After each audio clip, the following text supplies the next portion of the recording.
প্রিয় ছাত্রছাত্রীরা, কাল আমরা ক্রোমোজোমের গঠন পড়েছিলাম। আজকে আমি আমার ব্লকে আবার হাজির হয়ে গেছি পরবর্তী প্রশ্ন উত্তরগুলো বলার জন্য। আজকে আমি ক্রোমোজোমের রাসায়নিক উপাদানগুলি বর্ণনা করব। তাহলে চলো আমরা বলি, ক্রোমোজোমের রাসায়নিক উপাদানগুলি কি কি? না, ক্রোমোজোমে কি কি আছে? প্রোটিন আছে আর নিউক্লিক অ্যাসিড আছে। প্রোটিনটা কিরকম ধরনের প্রোটিন? দু রকমের। একটা ক্ষারীয় প্রোটিন, একটা হচ্ছে আম্লিক প্রোটিন। ক্ষারীয় প্রোটিনটা আবার কি জাতীয়? না, একটা হিস্টোন জাতীয়, আর আম্লিক প্রোটিনটা হচ্ছে নন হিস্টোন জাতীয়। দুই হচ্ছে নিউক্লিক অ্যাসিড। নিউক্লিক অ্যাসিড কত ধরনের? নিউক্লিক অ্যাসিড দু ধরনের, যেমন ডিএনএ আর আরএনএ। ডিএনএ এর পুরো কথা কি? ডিঅক্সি রাইবো নিউক্লিক অ্যাসিড, আর আরএনএ হচ্ছে রাইবো নিউক্লিক অ্যাসিড। তাহলে আমরা ক্রোমোজোমের রাসায়নিক উপাদানগুলি পড়লাম। আমি এটা ব্রড কোশ্চেন হিসেবে বললাম, এটাকে ছোট হিসাবেও তোমাদের বলতে পারে, যে যেমন ডিএনএ এর পুরো কথা কি, আরএনএ এর পুরো কথা কি, ডিএনএ আমরা কার স্ট্রাকচারে দেখতে পাই, এই ধরনের প্রোটিন। আবার এটাও বলতে পারে যে একটা হিস্টোন জাতীয় প্রোটিনের নাম করো আর একটা নন হিস্টোন জাতীয় প্রোটিনের নাম করো। হিস্টোন জাতীয় একটা প্রোটিনের নাম হচ্ছে তোমার হিস্টিডিন, আর নন হিস্টোন জাতীয় একটা প্রোটিনের নাম হচ্ছে ট্রিপ্টোফ্যান। এগুলো ছোট কোশ্চেনে তোমাদের দিতে পারে। আর বড় কোশ্চেন 5 নম্বরের এটাও আসতে পারে যে ক্রোমোজোমের রাসায়নিক উপাদানগুলি বর্ণনা করো, তখন তোমরা এটা এইভাবে পয়েন্ট করে বলবে। এইবার আমি দেখাবো ডিএনএ এর গঠন। ডিএনএ এর গঠনটা কিরকম, ডিএনএ তে কি কি আছে সেটা। তাহলে আগে ডিএনএটা বলি। ডিএনএটা কি, পুরো কথাটা কি? না, এটা একটা সূত্র যেটা ডিঅক্সি রাইবো শর্করা দিয়ে গঠিত। হ্যাঁ, এটা দ্বিতন্ত্রী নিউক্লিক অ্যাসিড। জীবনের যত বা জীবের বংশগত সমস্ত বৈশিষ্ট্যগুলোকে নিয়ন্ত্রণ করা হচ্ছে এই ডিএনএ এর কাজ। ডিএনএ এর গঠনটা কিরকম আমরা দেখে নিই। ডিএনএটা দুজন দুজনকে পেঁচিয়ে থাকে। দেখে নিই কিরকম গঠনটা। ডিএনএ এর গঠনটা হচ্ছে ঠিক এইরকম। এটাকে আমরা বলছি ডাবল হেলিক্স বা দ্বিতন্ত্রী। দ্বিতন্ত্রী। এইখানে ডিএনএ এর সমস্ত যা উপাদান যেগুলো আছে সেগুলো কিভাবে সজ্জিত হয় আমি তোমাদের একে একে বলবো। আচ্ছা, ডিএনএ কি? না, এটাও একটা এক ধরনের রাসায়নিক জৈব যৌগ। এতে কি কি আছে ডিএনএতে? না, একটা শর্করা ডিঅক্সি রাইবোজ শর্করা আছে, আর দু ধরনের নাইট্রোজেন বেস আছে। দু ধরনের নাইট্রোজেন বেস কি কি? পিউরিন আর পিরিমিডিন। এবার ডিএনএ এর এই গঠনটাকে আমরা বলছি নিউক্লিওটাইড। কোনটাকে? না, ডিএনএটা যা যা উপাদান দিয়ে গঠিত, এই পুরো উপাদানগুলোকে আমরা একসঙ্গে বলছি নিউক্লিওটাইড। তাহলে ডিএনএ গঠিত একটা ডিঅক্সি রাইবোজ শর্করা আর নাইট্রোজেন বেস, এই দুটোকে আমরা একসঙ্গে বলছি নিউক্লিওটাইড। অর্থাৎ ডিএনএ এর গঠনগত ও কার্যগত একক হচ্ছে নিউক্লিওটাইড। এটাও একটা ছোট কোশ্চেন আসতে পারে, নিউক্লিওটাইড বলতে কি বোঝো। আচ্ছা, এইবার আমরা দেখব যে ডিএনএ তে পিরিমিডিন আর পিউরিন বেস কি কি আছে। ডিএনএ তে পিউরিন বেস আছে অ্যাডিনিন আর গুয়ানিন, আর পিরিমিডিন হচ্ছে সাইটোসিন আর থায়ামিন। এই দুটো, ওই যে ডিএনএ এর যে গঠনটা আমি দেখালাম, ডিএনএ এর যে গঠনটা দেখালাম, সেই গঠনের দুপাশে এগুলো অবস্থিত থাকে। এদিকে যদি অ্যাডেনিন হয় তাহলে এদিকে গুয়ানিন, এদিকে যদি সাইটোসিন হয় তো এদিকে থায়ামিন। এইভাবে একটা করে পিউরিন এবং একটা করে পিরিমিডিন বেস করে ডিএনএটা গঠিত। মাঝখানে একটা করে হাইড্রোজেন বন্ড দিয়ে এটা যুক্ত থাকে। তাহলে আমরা মোটামুটি দেখলাম ডিএনএ এর গঠনটা কি। আমরা ডিএনএ এর গঠন জিজ্ঞেস করলে আমরা বলতে পারবো এটা কিরকম দ্বিতন্ত্রী গঠন, এটাতে দু ধরনের বেস আছে, এটাতে ডিঅক্সিরাইবোজ শর্করা দিয়ে এটা তৈরি, একটা পিউরিন বেস একটা পিরিমিডিন বেস এর মধ্যে অবস্থিত, মাঝখানে একটা করে হাইড্রোজেন বন্ড দিয়ে এটা যুক্ত।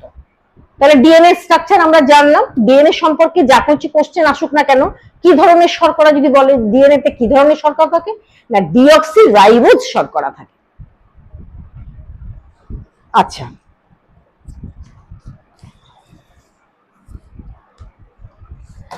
আর আরএনএটা, এরপরে আসবো আমরা আরএনএ তে। এই আরএনএ ওই একই রকমের, কিন্তু ডিএনএ যেমন দ্বিতন্ত্রী, এটা হচ্ছে একতন্ত্রী। এখানেও একটা পিউরিন বেস এবং একটা পিরিমিডিন বেস, নাইট্রোজেন বেস আছে, একই ডিএনএ এর মতোই, অ্যাডেনিন গুয়ানিন, শুধু একটা আলাদা, সাইটোসিনের সঙ্গে থায়ামিন না হয়ে তার বদলে এখানে আছে ইউরাসিন। এইটা মাথায় রাখতে হবে, কারণ যখন ডিএনএ আরএনএ এর ডিফারেন্স লিখতে দেবে বা তফাৎ লিখতে দেবে, তখন কিন্তু আমাকে এটা উল্লেখ করতে হবে। তাহলে আমরা ডিএনএ আর আরএনএ মোটামুটি জানলাম। ডিএনএ এর কাজ হচ্ছে বংশের যত কিছু বৈশিষ্ট্য সেগুলোকে ধারণ করা, আর আরএনএ কি করে, না আমাদের শরীরের প্রোটিন সংশ্লেষের কাজটা আরএনএ করে। তাহলে এবার চলো আমরা পার্থক্যটা দেখে নিই। পার্থক্যটা আমরা কি বলবো? ডিএনএ আরএনএ এর পার্থক্য, প্রথম পার্থক্য ডিএনএ তে, ডিএনএ এর বেলায় কি লিখবো, না এটা ডিঅক্সিরাইবোজ শর্করা, আর আরএনএটায় লিখবে শুধু রাইবোজ শর্করা। ডিএনএ তে পিউরিন বেস হচ্ছে অ্যাডেনিন গুয়ানিন থায়ামিন সাইটোসিন, আর আরএনএ তে হচ্ছে অ্যাডেনিন গুয়ানিন সাইটোসিন আর ইউরাসিন। এটা হচ্ছে পার্থক্য। ডিএনএ আমাদের বংশগতির সমস্ত বৈশিষ্ট্য বয়ে নিয়ে যায়, আর আরএনএ কি করে, না কোষের প্রোটিন সংশ্লেষে অংশগ্রহণ করে। হয়ে গেল আমাদের ডিফারেন্স। এটাও একটা 3-4 নম্বরের প্রশ্ন হয়, ডিফারেন্স গুলো। আমি যতগুলো ডিফারেন্স বলছি তোমরা কিন্তু প্রত্যেকটা ডিফারেন্স করবে। আমি প্রত্যেকটা চ্যাপ্টার থেকে যত রকমের ডিফারেন্স হয় আমি তোমাদের বলে দিচ্ছি, কারণ ডিফারেন্স একটা দুটো আসেই। আচ্ছা, এরপর আমরা পড়ব একটা খুব ইম্পর্টেন্ট, এই কোশ্চেনটাও খুব বারে বারে দেয়, ইউক্রোমাটিন আর হেটারোক্রোমাটিন কি জিনিস। আমরা জানবো কাকে ইউক্রোমাটিন, এটা তফাৎ হিসেবেও বলতে পারে, আবার কাকে বলে এটাও বলতে পারে। ইউক্রোমাটিন আর হেটারোক্রোমাটিন কি জিনিস, না ইউক্রোমাটিন হলো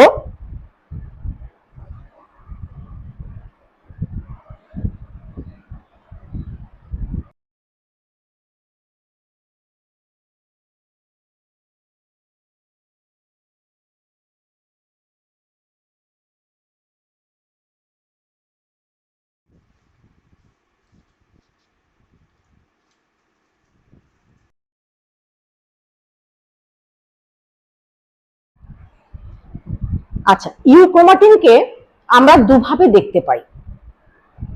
কিভাবে, না যখন আমাদের ইন্টারফেজ দশা যখন আসে, আমি নেক্সট পড়াবো তোমাদের কোষ বিভাজনের সময় যে ইন্টারফেজ দশাটা কি সেটা আমি বলবো, কিন্তু তার আগে আমরা ইউক্রোমাটিনে একটু বলে নিই যে ইন্টারফেজ দশায়, ইন্টারফেজ দশা মানে হচ্ছে বিশ্রাম দশা, এই সময় ইউক্রোমাটিনটা একটা ক্ষারীয় রঞ্জকে খুব হালকা একটা রং ধারণ করে, আর ইউক্রোমাটিন সবসময় সক্রিয় জিনদের বহন করে।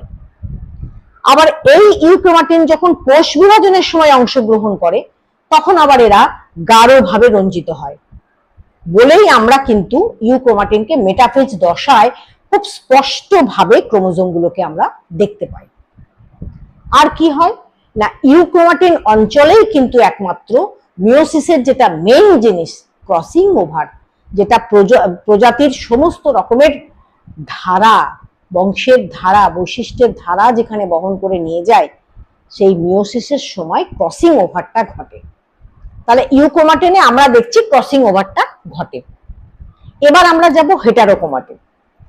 হেটারোক্রোমাটিনে আমরা কি দেখতে পাই, না হেটারোক্রোমাটিন যখন, এটাও ইন্টারফেজ দশায় যখন একে ক্ষারীয় দ্রবণে যখন এটাকে রঞ্জিত করা হয়, তখন এ কিন্তু খুব হালকা গাঢ় রং একটা ধারণ করে।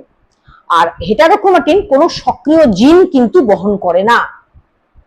আর কি করে না, না হেটারোক্রোমাটিনের জিনগুলো কোনো কাজ করে না, নিষ্ক্রিয় থাকে। আর এই হেটারোক্রোমাটিন অঞ্চলে কোনো ক্রসিং ওভার ঘটে না। তাহলে এবার ইউক্রোমাটিন হেটারোক্রোমাটিনের যদি সংজ্ঞা বলে তাহলেও এই কথাগুলো বলতে হবে, যদি ডিফারেন্স বলে তাহলে আমি যেগুলো যেগুলো বললাম এইগুলোই ডিফারেন্স লিখে দেবে। তাহলে মোটামুটি তোমরা বুঝতে পারলে যে কোনটা ইউক্রোমাটিন কোনটা হেটারোক্রোমাটিন, পার্থক্য বললে তোমরা এইভাবেই হবে।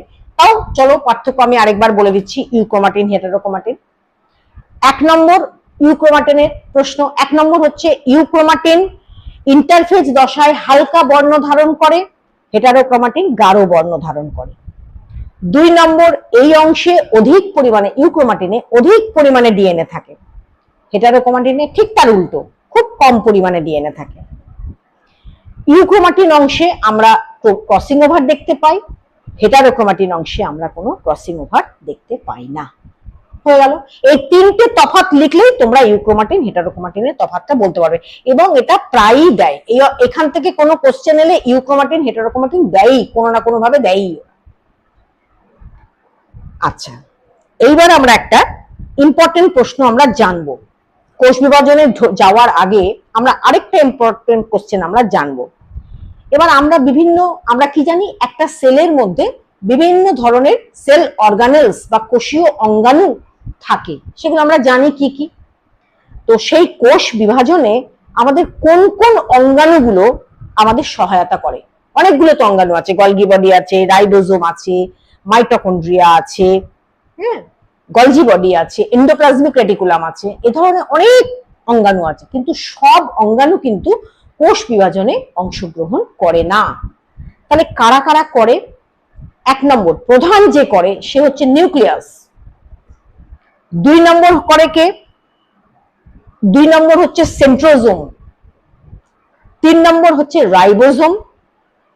4 নম্বর হচ্ছে মাইটোকন্ড্রিয়া। এবার নিউক্লিয়াস কিভাবে করে? কারণ নিউক্লিয়াসই তো মুখ্য, নিউক্লিয়াসের মধ্যেই তো ক্রোমোজোম থাকে, বিভাজনটা তো ক্রোমোজোমেরই হবে। তাহলে নিউক্লিয়াস এই কাজটা করে, বিভিন্ন দশার মাধ্যমে ক্রোমোজোমটা বিভাজিত হয়। 2 নম্বর হচ্ছে সেন্ট্রোজোম। সেন্ট্রোজোমটা কি কাজ করে না, যখন কোষ বিভাজনটা চলে তখন স্পিন্ডল বলে একটা অংশ, বা যেটাকে বাংলায় বেমতন্তু বলে, মেটাফেজ দশায় এটা তৈরি হয়। এই কাজটা সেন্ট্রোজোম করে, বেমতন্তু গঠনে সাহায্য করে। সেন্ট্রোজোম আবার কিন্তু উদ্ভিদ কোষে থাকে না, এটা কিন্তু বলবে তোমরা, উদ্ভিদ কোষে কিন্তু সেন্ট্রোজোম থাকে না। তাহলে উদ্ভিদ কোষে বেমতন্তু বা স্পিন্ডল ফাইবার কে তৈরি করে না, মাইক্রোটিবিউল বলে একটা পদার্থ আছে, যেটা উদ্ভিদ কোষের কোষ বিভাজনের সময় বেমতন্তু গঠন করে। 3 নম্বর হচ্ছে রাইবোজোম। আমরা জানি রাইবোজোম সবসময় একটা প্রোটিন সংশ্লেষে অংশগ্রহণ করে। আর 4 নম্বর হচ্ছে মাইটোকন্ড্রিয়া। একে আমরা কি বলি না, কোষের শক্তিঘর। এরা কি করে, যে শক্তি উৎপন্ন করে, এবং কোষ বিভাজন চলাকালীন প্রচুর শক্তির প্রয়োজন হয়, তখন মাইটোকন্ড্রিয়া এই শক্তিটা তখন তাদেরকে প্রবাহিত করে। তাহলে আমরা জানলাম যে কোষ বিভাজনে অংশগ্রহণকারী বিভিন্ন কোষীয় অঙ্গাণুদের অবদান। এইটাও একটা বড় কোশ্চেন, 5 নম্বরের কোশ্চেন তোমাদের আসতে পারে, বা ছোট কোশ্চেন হিসেবেও দিতে পারে, যে কোষ বিভাজনের সময় যারা অংশগ্রহণ করে সেই কোষীয় অঙ্গাণুগুলো শুধু নাম লেখো, বর্ণনা না বললে বর্ণনা দেবার দরকার নেই, নাম্বারটা দেখে তোমরা বর্ণনা দেবে।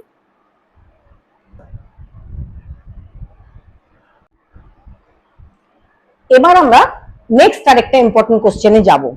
এটাও আমাদের দেয়, সিগনিফিকেন্স অফ সেল ডিভিশন, বা কোষ বিভাজনের তাৎপর্য কি, কি প্রয়োজন, কোষ বিভাজন হওয়ার কি দরকার, কোষ বিভাজন না হলেই বা কি হতো। কোষ বিভাজনের তাহলে তাৎপর্যটা আমরা দেখি না। 1 নম্বর হচ্ছে বৃদ্ধি। কোষ বিভাজন যদি না হয় তাহলে কোষগুলো সংখ্যায় বাড়বে না, জীবদেহের বৃদ্ধিও কিন্তু ঘটবে না, সুতরাং বৃদ্ধিতে একটা তার কাজ আছে। 2 নম্বর হচ্ছে ক্ষয়পূরণ। ধরো কোনো কারণে, কোনো আঘাতে দেহের কোনো অংশ শরীর থেকে বিচ্ছিন্ন হয়ে গেল, তখন এই কোষ বিভাজনের মাধ্যমেই কিন্তু সেটা মেরামতি হয়। 3 নম্বর হচ্ছে প্রজনন। কোষ বিভাজন দ্বারা বিভিন্ন যারা নিম্ন শ্রেণীর বা এককোষী যারা উদ্ভিদ আছে বা জীবরা আছে, তারা এই কোষ বিভাজনের এই মাধ্যমেই কিন্তু বংশ বিস্তার করে। তাহলে এই 3টে হচ্ছে কোষ বিভাজনের তাৎপর্য। একটা হচ্ছে বৃদ্ধি, দুটো হচ্ছে ক্ষয়পূরণ, তিন হচ্ছে প্রজনন। এবারে চলে আসি কোষ বিভাজনের প্রকারভেদ। আমাদের জীবেদের কত ধরনের কোষ বিভাজন আমরা দেখতে পাই?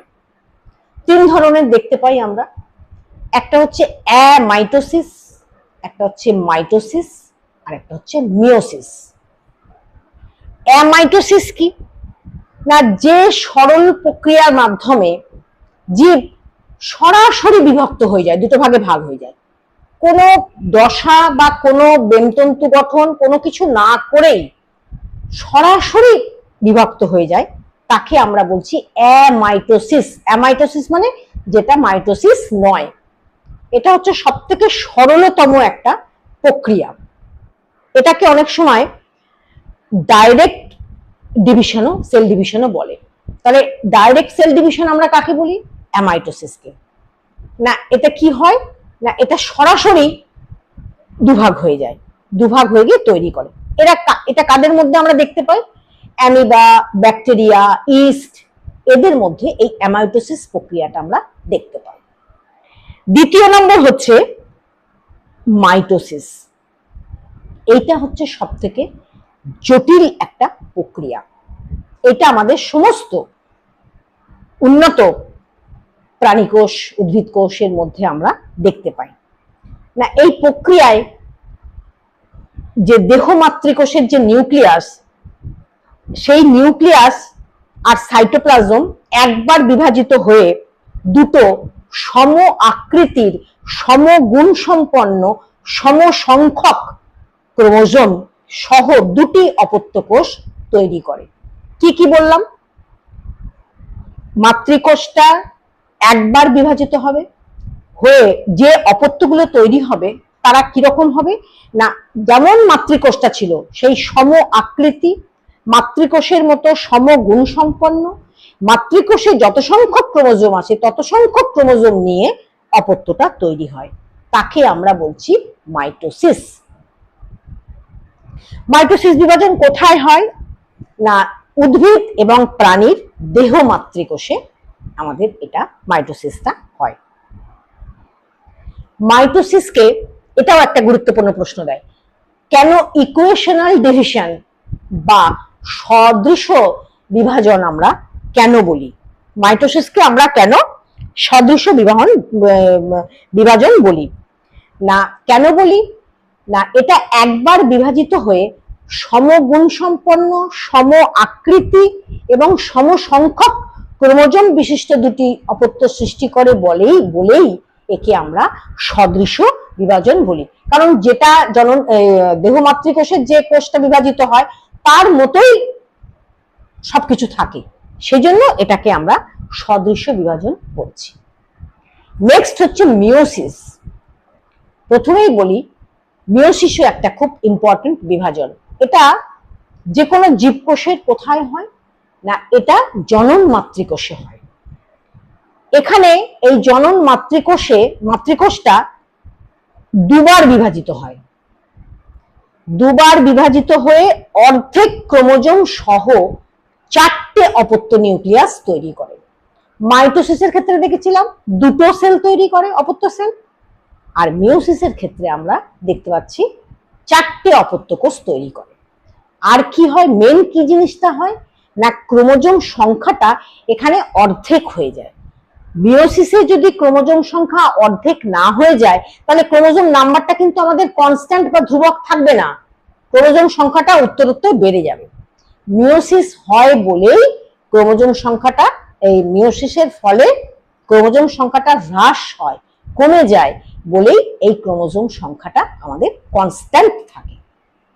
সেই জন্য মিওসিস বিভাজনকে আমরা হ্রাস বিভাজন বলি।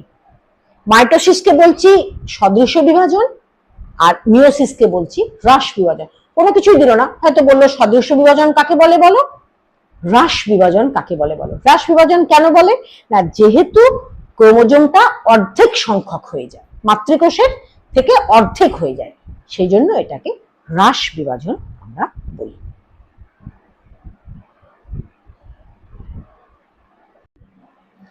আচ্ছা, আমি আগেও বলেছি আবার বলছি যে এই চ্যাপ্টারটা কিন্তু তুলনামূলকভাবে একটু একটু কঠিন।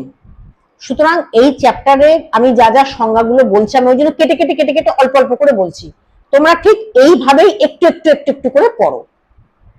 হ্যাঁ, এরপর আমি যেটা বলবো মাইটোসিস কোষ বিভাজন বা মিওসিস কোষ বিভাজন, এটারও বিভিন্ন ফেজ আছে এবং এটাও তুলনামূলকভাবে একটু শক্ত তোমাদের কাছে, কিন্তু আমি সহজ করে, যতটা সহজ করে বলা যায় বা যাতে তোমাদের বোধগম্য হয় আমি সেভাবেই চেষ্টা করব। তাহলে আজকে এই অবধি, তোমরা সকলে ভালো থেকো, সুস্থ থেকো। অবশ্যই করে যে পড়াটা পড়ালাম সেটা কিন্তু অবশ্যই তোমরা এটা পড়বে। আজকে এই অবধি।